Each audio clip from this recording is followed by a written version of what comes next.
Hello on YouTube, what's going on? Lankofski here. Welcome back to Lew and Lank on Ahsoka. We have a very special guest, Mr. Nerdy Arse when it comes to everything other than Star Wars. It is Sam. Say hello, Sam. Hello, guys. How are Hi, you? guys. Nice. Hi, guys. Hi, guys. It's your boy. We're already going off on tangents. Anyway, yes, we are doing our weekly recap of part 6. Which is titled Far, Far Away. There is already differing opinions on these on this episode. As there always is. Yeah, as there was on the last episode. I think we're only at episode 4 that we sort of agreed on. But we're gonna, as always, brief rundown, sort of chinwag about what happened, and then give our thoughts on episode 7, even though it's pretty much already dead in my eyes. But do you want me to start off, or are you going, Lew? You can run through, and I like catch up at like fill in where I remember. Lew's sort of forgotten what's going on already. I've just watched it like 10 minutes ago, so I've got a very good knowledge. I've actually watched it twice, but for some reason it just seemed to have like blurred in my mind. It's weird that because it's almost like it's a filler episode. Anyway, we start off as Huyang and Ahsoka are in the Purgle's mouth. As it does the galaxy jump. It's very good actually. It's very colourful. It's almost like an LSD trip, to be quite honest, which is sort of weird, but hey ho. They're in the Purgle's mouth and travelling through the galaxy jump, and it cuts inside the ship where Huyang and not Sabine, Ahsoka are having a bit of a chinwag, and Ahsoka is very annoyed that Sabine did not destroy the Apple of Eden. And there's a bit of back and forth between Huyang and Ahsoka. Yeah, she basically just has a go. They kind of just go back and forth, don't they? And they're like, yeah, she should have destroyed it. And then he's like, yeah, but she was looking out for Ezra and she wasn't like, I don't know. It always starts with a bit of filler. I don't know what you think, Sam, but it's just kind of like catching everybody up.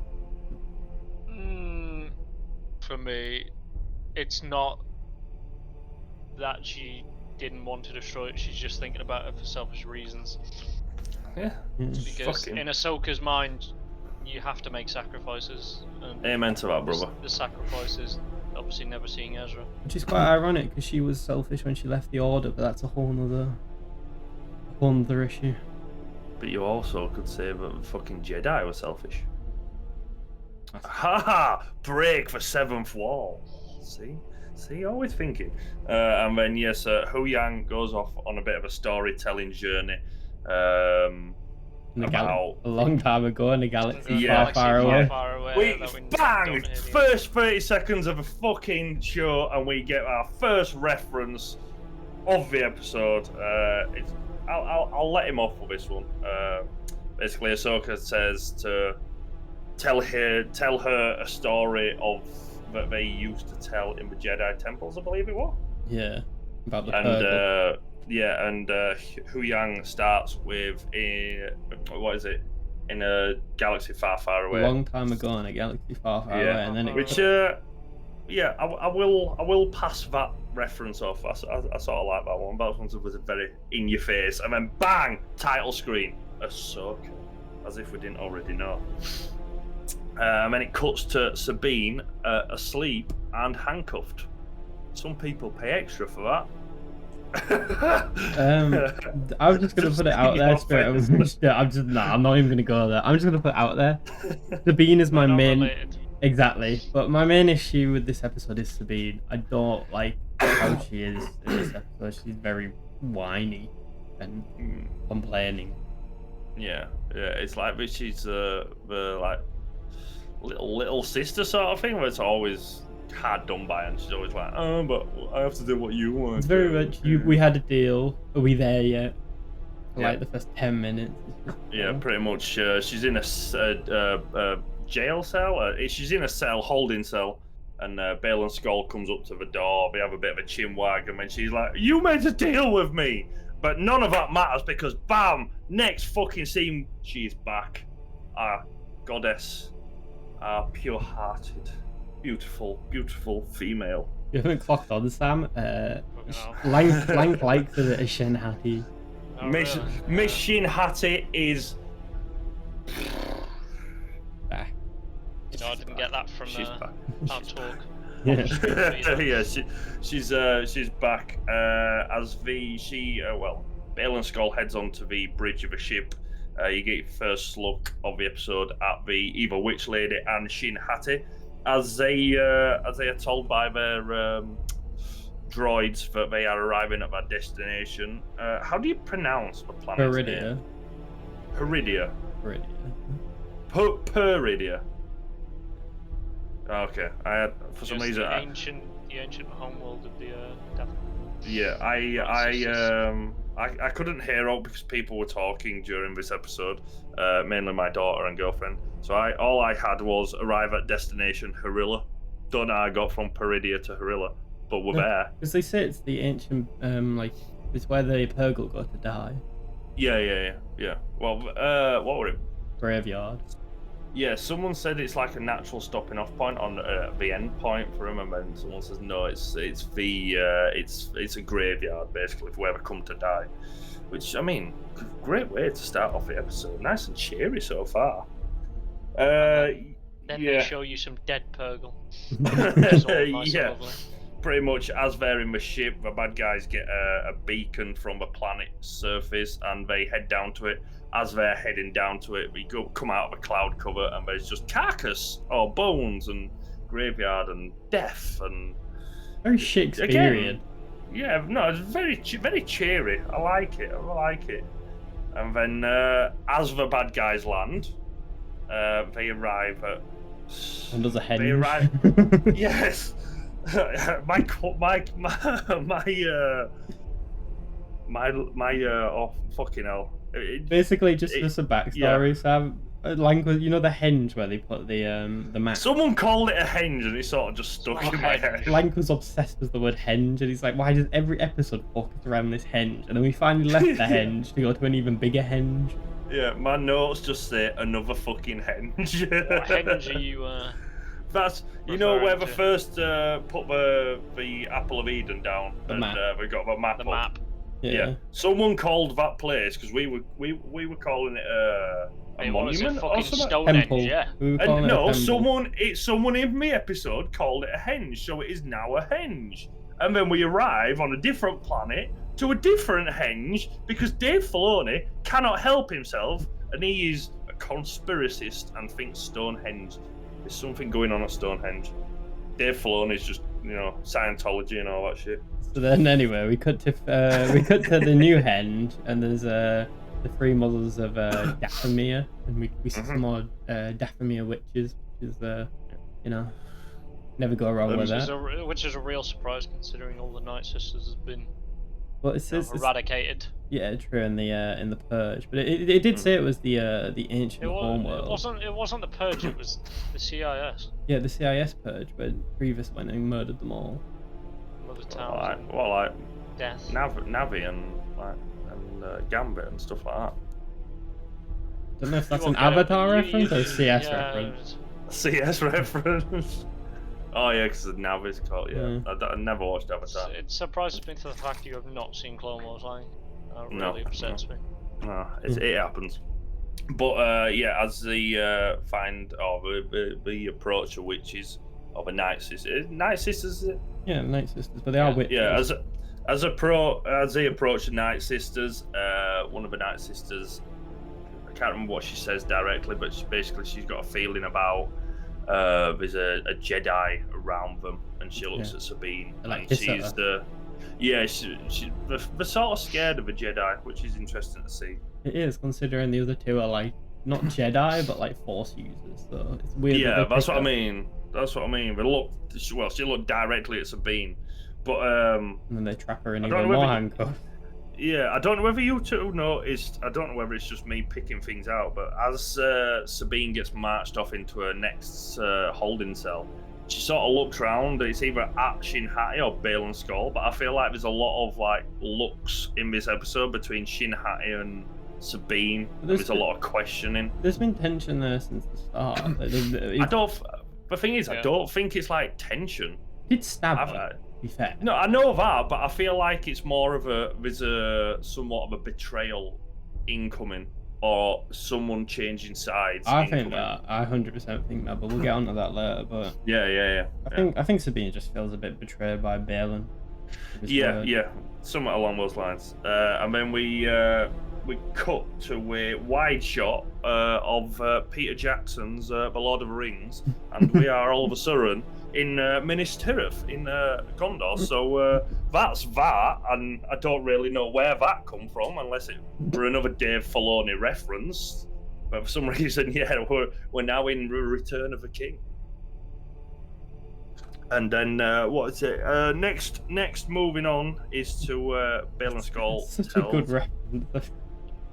What? Gondor, the Lord of the Rings. It looks exactly like fucking Minas Tirith. It's Sauron somewhere, and oh god. Yeah, Sauron's in Mount Doom over there. Yeah. Oh, we could do a Lord of the Rings. I know that's a long old good time ago, but we could do a Lord of the Rings. 20-hour watch party. Yeah, get the extended cut watch party. I am so down. I'll get my sweet popcorn. But anyway, moving on. We're going off on another tangent.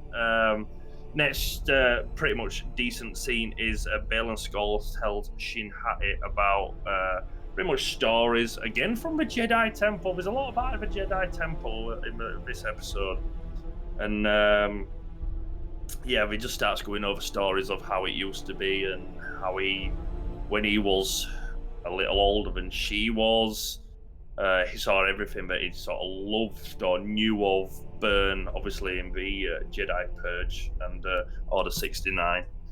And yes, my notes do say Shin Hati screen time. I like a lot, because at this point we are getting a lot of Shin Hati screen time.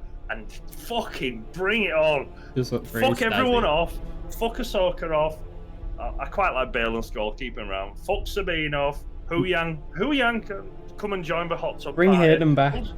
Yeah, bring Hayden back. We're all getting in hot tub. We're just chilling. A few Coronas.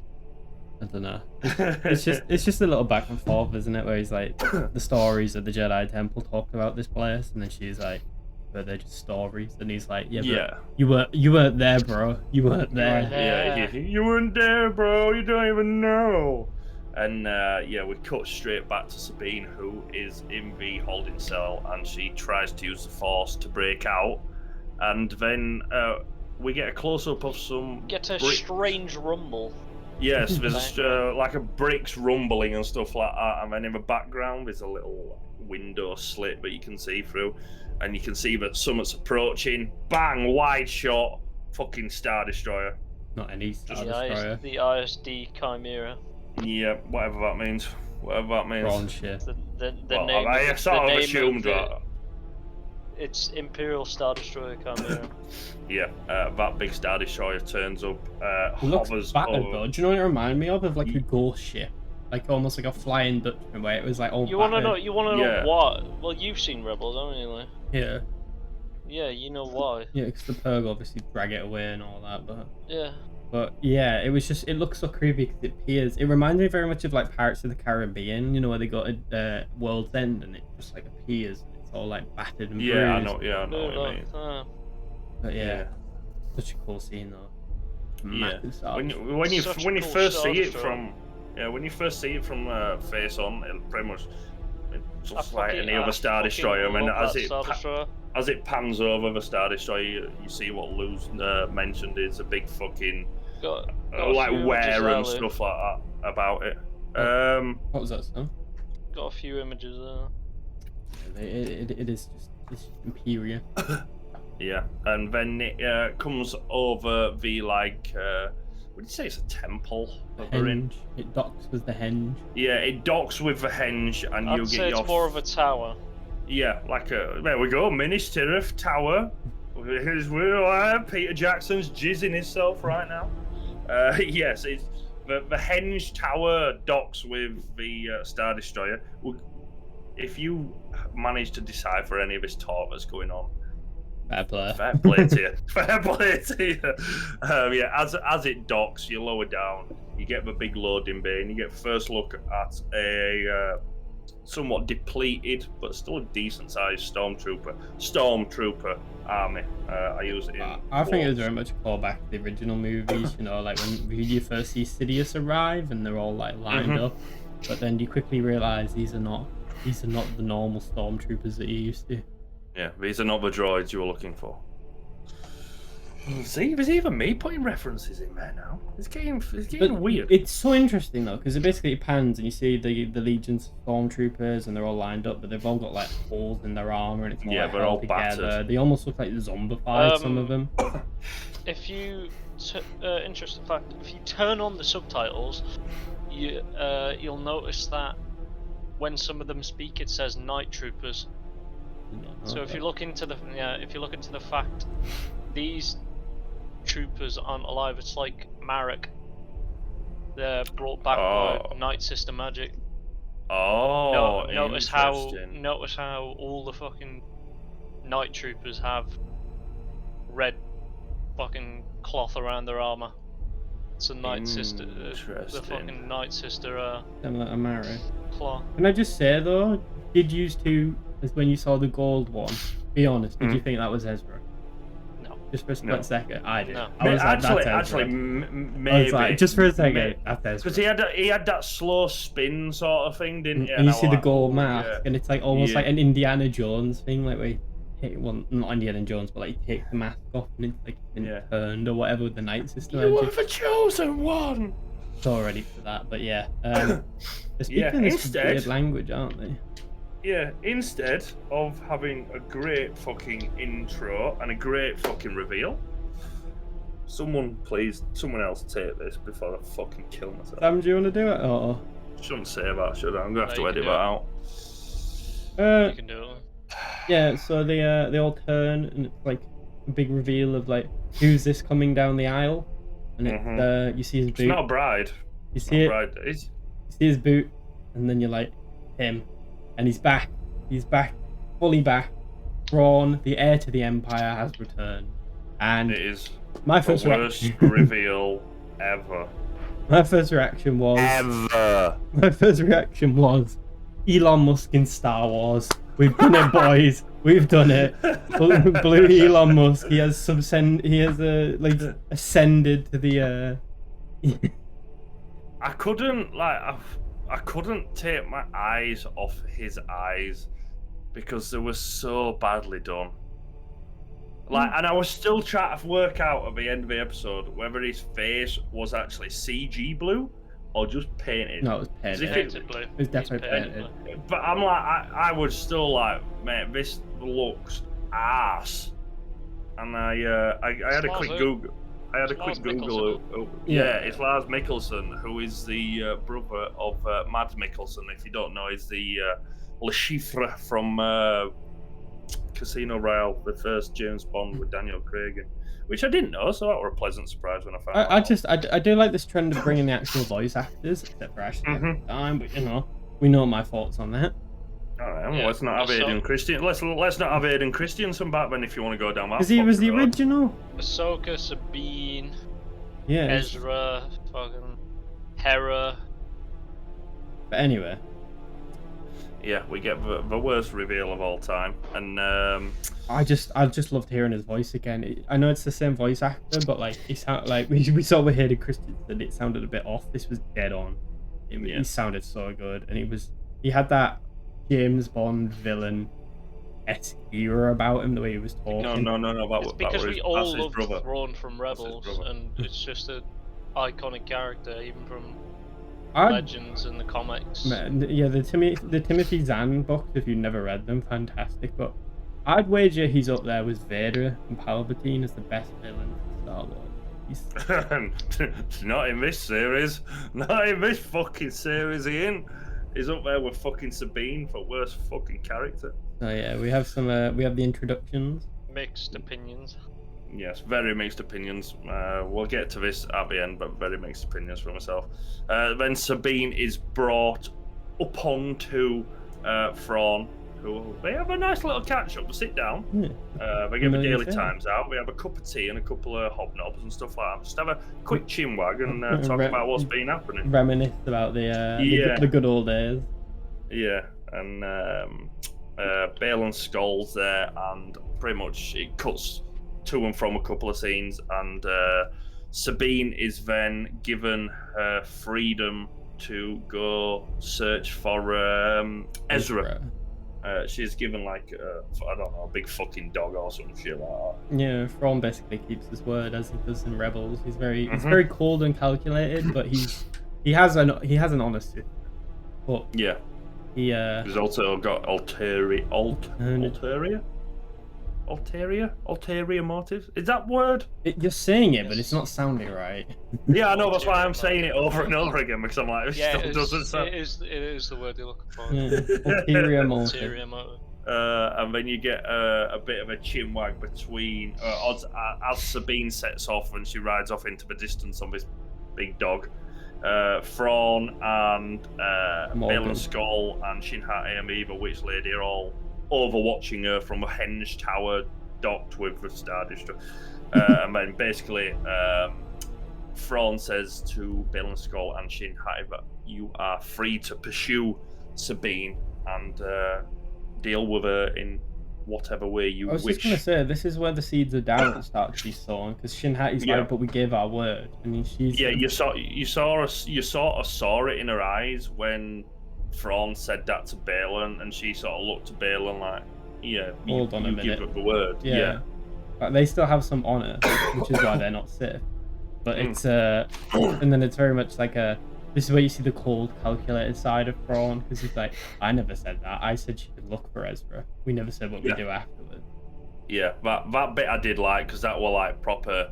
I love a calm, evil villain, like just someone that don't cool and calculated, nonchalant as fuck.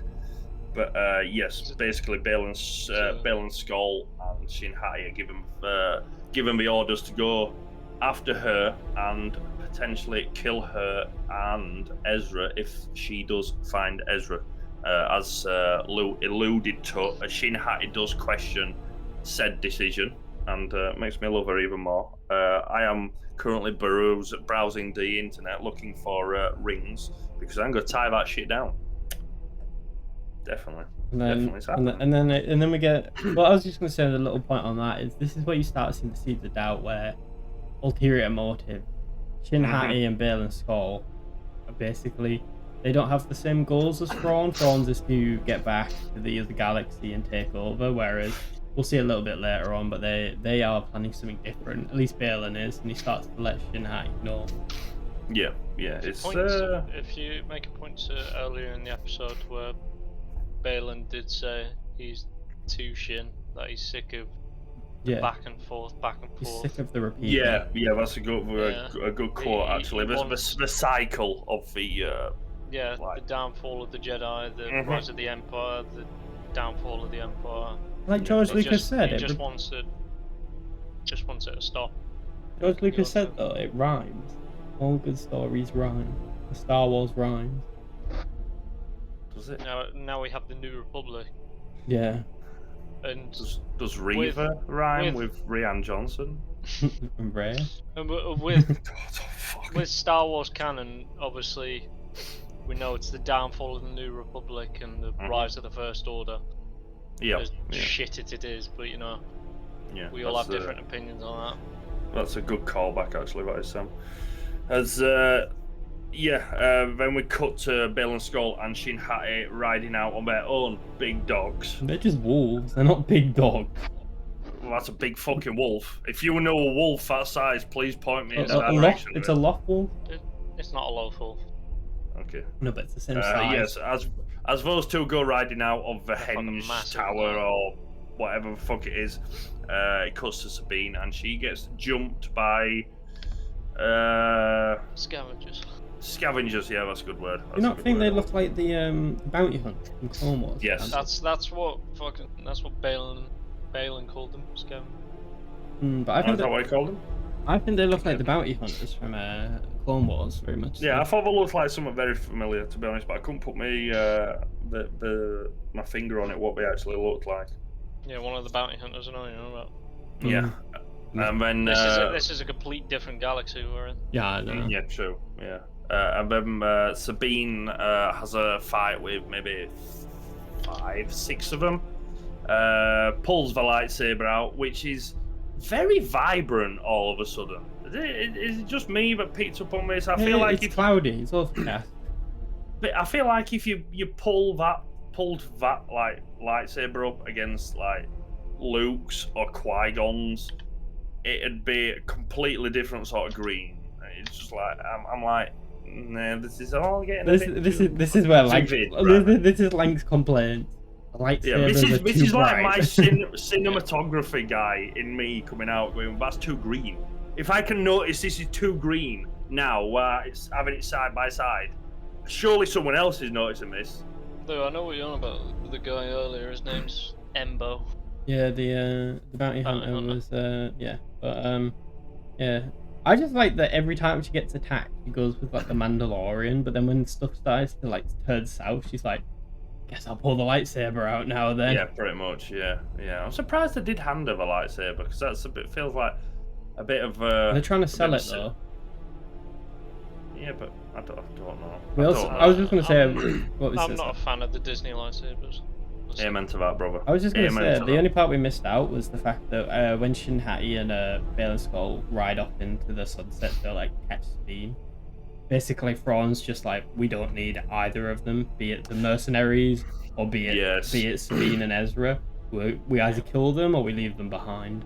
Yeah, that's a good callback. I've noticed that as well in this episode. There's a lot of referring to Shin Hati and Bale and Skull as mercenaries, and I don't feel like we've heard that as much before this episode. It gets said quite a lot. They're not part of the bigger plan. No, everything. It's going to end up in a Mexican standoff, I feel like. Mm-hmm. But after Sabine gets jumped, cuts a bit further ahead, she's wandering off with her big wolf, or just a wolf as Lew wants to call it. There's a bit of funny back and forth because the wolf abandoned her when she got jumped, and now she wants to abandon it. Fuck off, Disney. Fuck me. Right. God on. I've never wanted Jar Jar Binks back so much in my life. Anger. We've already got Mohammed Best.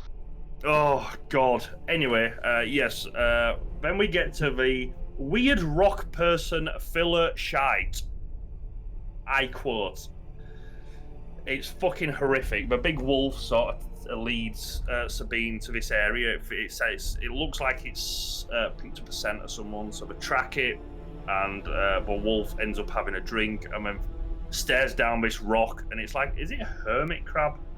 Like there's like a creature or a being inside the rock with like a big rock on its back. Like a hermit crab. The best way I described it was it looked like straight out the Wind of the Willows. If you know, that's a fucking throwback and a half. If you know that. No idea. Old school stories from like 20s. It's like a fucking no idea. Kid stories. Yeah, what are you chatting, like bro? Classics. British. Anyway. No. But yeah. Weird rock person full of shit that goes on for about 10 minutes. It doesn't speak English. Not that we have. It doesn't speak English. It really annoyed me because as soon as it stood up, basically the wolf spooked it from behind. It stood up. English, Lew. It's galactic, basically. Yeah, galactic. Orabesh, if you really want to get pedantic about it. Oh, okay. That's not Orabesh. It's the writing, isn't it? But yeah, as soon as it stood up, I felt my brain melt, my face just sloped off to one side. I like when it hit again. Yeah, I thought this is time just to end now because nothing. This is the else. little cash cow. It's a little rock thing that they can sell. Yeah, oh, that's a good thing. Yeah, like that little fucking bird from fucking first 2 sequels, wasn't it? But fucking Chewbacca had a Millennium Falcon. Like, I don't even remember that. Yeah, I'm not surprised. I've kind of like Men in Black that from my memory. Yeah, but then after that rock person filler shite, we cut back to Bale and Skull and Shin Hati, who found the site where Sabine gets jumped by the scavengers, and this is a bit that Lew alluded to a bit earlier, where they sort of start talking. Well, Balin starts talking about his grander plan for everything, the way he sees things happening, and Shin Hati sort of has a questionable look in her eye, and not challenges, but brings up her own ideas of not staying in this galaxy on this planet. Let's not get trapped in this shithole. Yeah, basically, let's not do a Thrawn and an Ezra and get trapped here. Right, yeah, I'm not a martyr. I don't. Yeah, so they basically like, yeah, he wants to end the cycle, as Sam said, and how he has greater plans, and Thrawn's not what he's here for, and he basically wants to end. Like, he basically says that he liked the idea of the Jedi Temple and the Jedi Order, but in practice it didn't work, and the Empire doesn't work, and how he wants to end the cycle and start a new beginning is the word he phrases. I feel like he sort of wants to start a new order. I wouldn't say like Jedi Order, but I feel like he wants to start a new order and do it his sort of way. But I still feel like it obviously end the way it would normally do. But that's my thoughts of the future. But that's what I was thinking. Can I just say one point though? While they were having this little conversation, they noticed up on the hill that the scavengers are watching over them, and she's like, "Do we attack them?" And he's like, "The enemy of our enemy is thy friend." And I feel like that's a massive call forward, almost like a foreshadowing of what's to come, because I can definitely see like friction between Thrawn and the mercenaries and how they could become enemies, and then that could play into the whole Jedi stuff. I think he was talking more about the fact that the scavengers. Oh yeah, the scavengers are and in this instance, yeah, definitely. Yeah. But I'm on about later on. It could flip the other way, where we could see Shin Hati and Balin team up with Ezra and the boys. Maybe, yeah. It'd be interesting. It'd be interesting to see. Then we bring back Rey, and it's all good. Apologies, ladies and gentlemen. That little interruption. Yes, Balin Skull, Shin Hati going over what they want to talk about and how they see the future. Somehow Thrawn returned. Yeah. Then we get another fucking 5 minutes of rock fucking filler people. Willow and the I'm going with that. But they've multiplied now. Yeah. It's almost like Tusken Raider style. It's weird how things keep getting brought back to things from Sam, do you not think it's like a callback to the Clone Wars where they crash land on that planet with the little monkey people? Oh, them. Yeah. Wow, we can't say that. No, but they are. They're like little monkey people, and basically the Separatist droids go to attack them, and Anakin. Yeah, but they're farmers. Yeah, but I mean, it's like they live in little huts, and they're like innocent. Yeah, but they don't. They also don't move every couple of days. They did drag the pod though from the big tree. But anyway, carry on, Mr. Lankofski. Yeah. So we get Can I add 1 point to that? Go to it. Somehow the hermit crabs they returned. Yeah. Yes. Fairy. What is the theory? But yeah, we get more rock filler people shite. Lank's favourite bit of the episode. Because this is my third. The Thrawn reveal was my first favourite part of the episode because it was vile. The third favourite part of the episode was the rock filler people. And the second favourite part of this episode was yet another shit reveal. Because, funnily enough, it pans round to the front of Sabine as she's talking to the weird rock people. And I'm fucking so annoyed. Because there was... Anyway, it pans round, you get face on with her, she goes blurry, the background comes into focus. And who's there? Everyone... to have the second worst reveal. Yeah. It is Jar Jar Binks. No, it's fucking Ezra.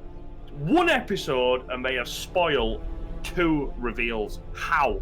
That means we get 2 more episodes of Ezra and I don't care. I'm done with it. This takes place in the Shire, by the way.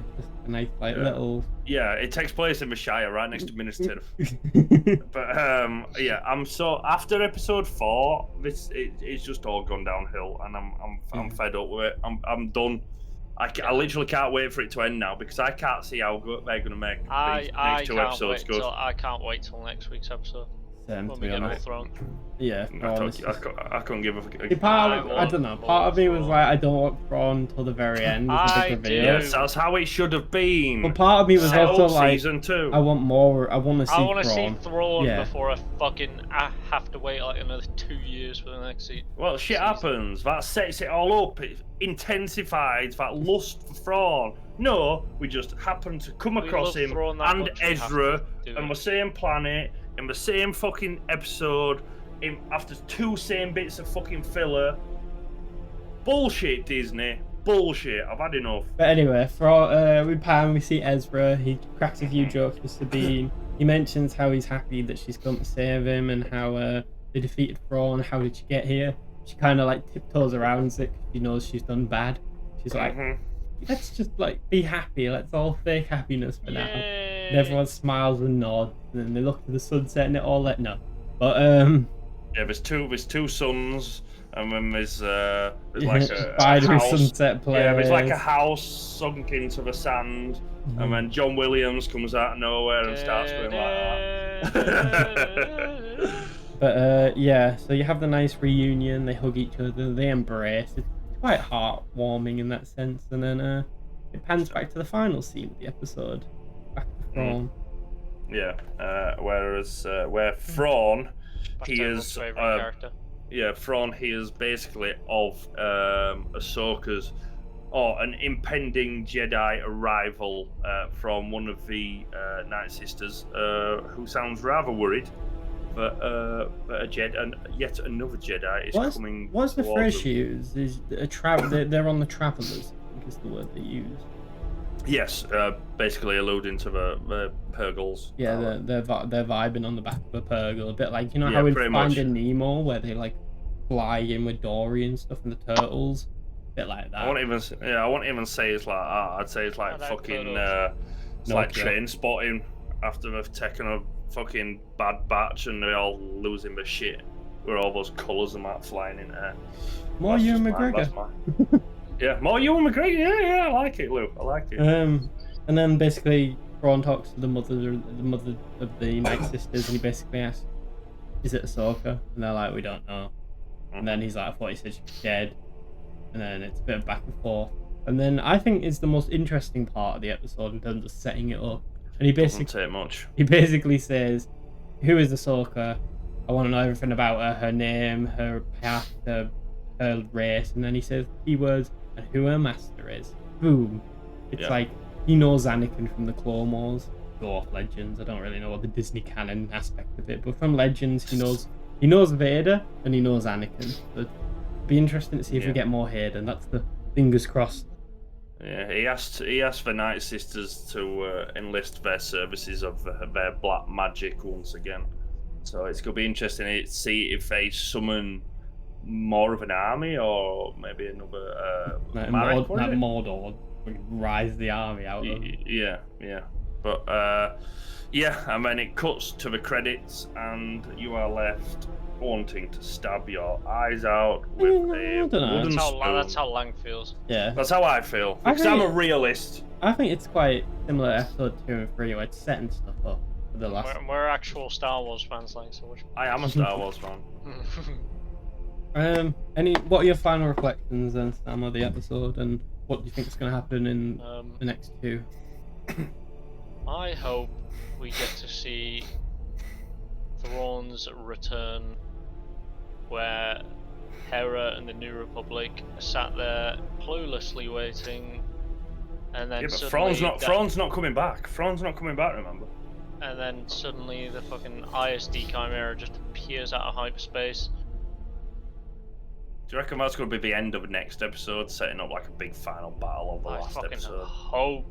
I hope that's how season 1 ends, rather than next. I hope season 1 ends now and it gets cancelled. No, because if season 1, basically how I'd do it is you'd have the next one is the whole Ezra and Sabine and then Balin and Shin trying to hunt them down, and they basically find them, and then they create some kind of deal and they team up against Thrawn, and then the end of episode 8 would basically be Grand Admiral Thrawn's return as the heir to the Empire, and then I imagine they'll continue on with obviously Mandalorian as well. Oh God, yeah. They were referencing Just throw Din Djarin in there as Oh, they were God, referencing it in season 3, obviously with Moff Gideon. yeah, and the cloning. That's true. That is very true. Yeah, but the cloning got destroyed. Are we just gonna atom smash the Mandalorian series and Ahsoka into one? Just make like a hybrid series where Grand Admiral Thrawn's back? Yeah, because Ahsoka. this is before the Yeah, I know. Mandalorian. I thought it was set just after season 3. I think it's set just after, isn't it? What's your roundup? No, I think this is before because if you remember, all the high-ranking Imperials were talking about the possible return of Grand Admiral Thrawn. Yeah. What's your roundup and thoughts of what's to come, Lou? I think it was maybe they jumped the gun a little bit in bringing Thrawn back, but I still like that. Not a little bit, absolutely. I still like the fact that we see Thrawn and just seeing him in live action and hearing his voice again. It's been too long. Was it 2014 Rebels ended? Even with his awful CGI red eyes. Even with his Elon Musk. CGI, I think that's Those red eyes are CGI 100%. Those are definitely contacts. No, they are contacts. They would not look that bad. Whatever they are, it's just as scuffed as he is. It's just nice to hear the voice and how calculated he is, because generally he was one of the best, my favourite characters and one of the best villains, if not up there as the best. Might be a controversial Put take. alongside Moff Tarkin. I don't know, I think might outrank Tarkin in terms of just what he is and what he represents. It'd be interesting to see Hera's reaction to his return. I think that's going to be a very thing. I do want to see more of Hera, thick as Sabine. We've not really seen Ahsoka much. I'm more interested in the New Republic. Yeah. How they're going to actually deal with it, because they obviously don't believe and have no evidence for Thrawn's return. Possible return. I am more interested in seeing more of Shin Hati. I think I don't know. I've got a feeling that they're going to turn maybe not the good side, but maybe they might turn back into Jedi, especially Shin. But yeah, I feel like she's really started to question a lot of things. Yeah, and I think if Thrawn is very much going to betray them, and I can see a situation where they just basically team up as Ezra. That's like an enemy of my enemy type of situation. And the only one point I wanted to add on top of that is, I think Thrawn's going to kill Baylan Skoll purely because of the circumstances surrounding Ray Stevenson. Real life, yeah. I feel like they were going to kill him off anyway, because I can't. As bad as it sounds, yeah, that's what I mean. They can't bring him back from the dead. As bad as it sounds, I hope the original plan was to kill him off, because it's going to be awful if it wasn't, and he was planned for later on, and now they have to kind of like kill him off screen or whatever. Unless I think we touched on that a couple of episodes ago, didn't we? Unless they've already filmed some of season 2 with him in it. I can't imagine that though. Yeah, unless they do the obvious like CGI, we bring in deep fake sort of thing. A quick thought on that that's just popped into my mind is if that was the plan, I wonder if some along the lines of maybe like Shin Hati might betray him, because obviously she's questioning things. You could see it. Maybe they get saved, we get brought to other galaxy or something like that, or she, like, I don't know, thinks he's too radical and decides to turn on him, but not in a Sith way, not like apprentice kills master in a Sith way, but more of a she kills what she sees. Yeah, she changes allegiance. That's a great way to put it. That's just something that comes. Just a fun thing. None of us have mentioned the army. It'd be interesting to see like this undead army, I guess is the best way to describe it, and how they're going to function. Obviously, like Sam said, if some of them are night system magic, how is that going to exist? And like, yeah, it's kind of like an army of the dead commanded by Thrawn of this grand return. Pretty much, and like, I think Thrawn does allude to it at one point that they are a bit thin on the ground. And then you got I was just gonna say, you've got the big question as well of what's gonna happen to Jason, everyone's favorite character. Is he gonna turn to the dark side? Find out next time. On that bombshell, ladies and gentlemen. Find out in episode 7. Yeah, before I claw my face off. That is our roundup of episode 6, Far, Far Away of Ahsoka. Away, the best enjoy. episode. Yeah. by far the most filler. It was like even more than number 2. It was like it was like episode 8. Lank's Just favorite. like episode 8. Just episode 8, just filler. And hey, oh look, They didn't he's kill back. off the bad guy. I don't think it was filler if they actually showed. Oh yeah, I don't think it was some filler. I pretty think it was like important plot points. setting stuff up. No. Like no. thrawn and fucking Ezra's return, like Yeah, I in the don't most think that's- mediocre way But and yeah, but nonchalant you way. didn't want Ezra and you didn't want Thrawn, so what else were they meant to do other than filler? Yeah. In that case. Well, it could have been handled in a totally different way. For me, it should have ended. Ezra. I think they should have maybe revealed one of them, but not both. Yeah, not both of them, and not in a very lackluster way.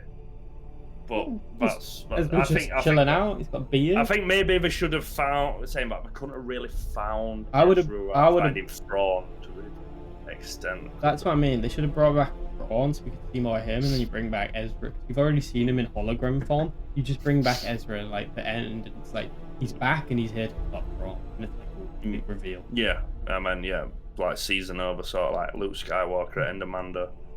Oh, But episode 7. anyway, before this carries on for any longer than it has, if you did like, please do consider liking and subscribing. His link, Lew's link, seeing as there's more than one of us today. Lew's link is in my description. My link is in his description. And yes, thank you for Sam for joining us and imparting his extended knowledge of the Star Wars universe upon us and yourselves. He may be back in future episodes. You never know. If you want to see him back, please comment down below. If you don't, scream it down below. But yeah, on that bombshell, I hope you all enjoyed, and we shall see you all next time. Peace. Adios.